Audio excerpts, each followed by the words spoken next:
You know, the moment Rich Dad Poor Dad hit the shelves, it felt like everyone was suddenly talking about it. Friends, coworkers, even people who normally hate reading. What do you think made this book so explosive? Honestly, it turned a lot of our assumptions about money upside down. Most books say save more or work harder, but Kiyosaki just came in and challenged the whole mindset. Plus, the way he set up those two contrasting father figures, one educated but broke, the other less schooled but wildly wealthy, that really got people hooked. Yeah, the two dads thing is genius storytelling. It's like he put a spotlight on how beliefs about money can totally shape your life beyond just what school teaches you. It makes you wonder how much of what we believe about wealth actually helps us. That's the wild part. Most of us never question those early money lessons. It's like we're programmed, get a degree, get a job, and hope for the best. But Rich Dad Poor Dad is almost like a wake-up call, and that's why people still pass it around decades later.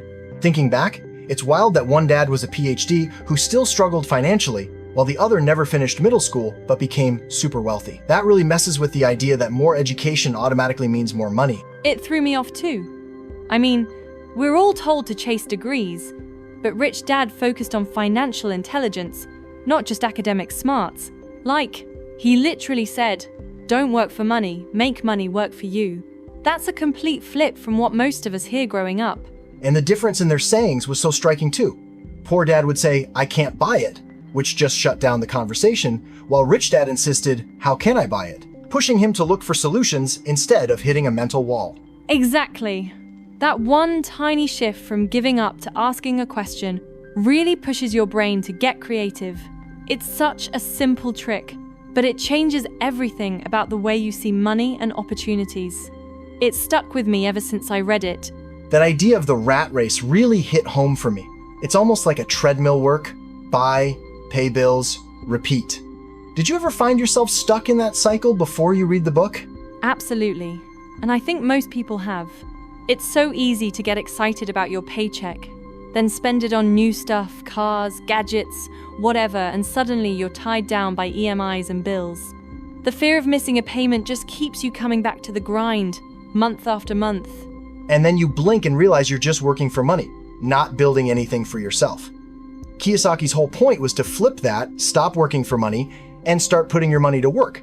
Right, and he explained it so well with that story about saving and investing in assets rather than blowing cash on things that lose value. That actually reminds me.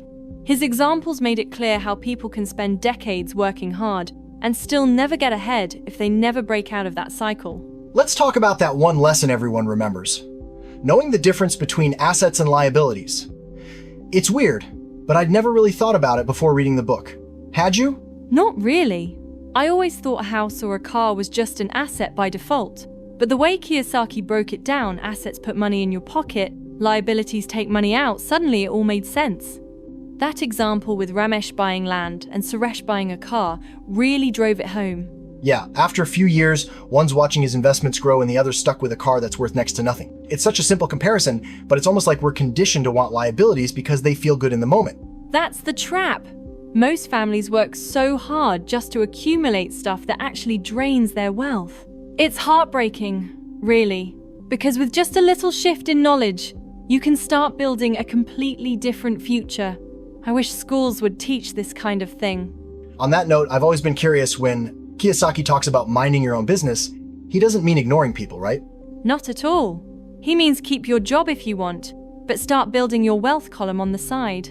Invest in things that grow in value or generate income, like real estate, stocks, even small businesses that don't need you there every day. It's about building a safety net that works for you, not just punching in every morning. I love how he calls each dollar in your asset column an employee working for you. Once I started thinking that way, I got a lot more excited about saving and investing instead of just spending. It's such a fun analogy.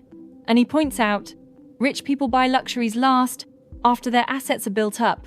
Poor and middle-class people usually do the opposite and end up stuck. That little timing trick makes a world of difference. That actually reminds me, Kiyosaki's sixth lesson was to work to learn, not to earn.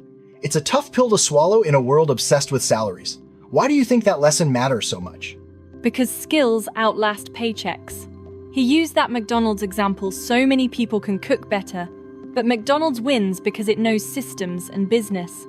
It's not about being the most talented. It's about understanding how things work and where you fit in.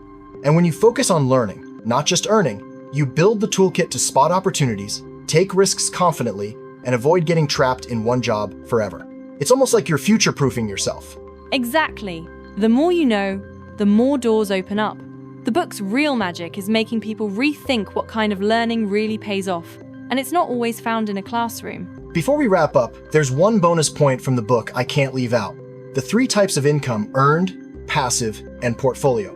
How did that idea change things for you? It changed everything. I realized that just working harder for a salary-earned income means paying the most tax and running in place. But if you can shift toward passive income, like rental, real estate, or portfolio income from stocks, your money starts multiplying for you, and you keep more of it. And it's wild to think the fastest way to get rich is moving earned income into those other 2 buckets as soon as possible. That's the real end game, making your money generate wealth even when you're not working. It's why Kiyosaki says, don't just read this book once, read it again and again. There's always another layer, another mindset shift that helps you get closer to financial freedom.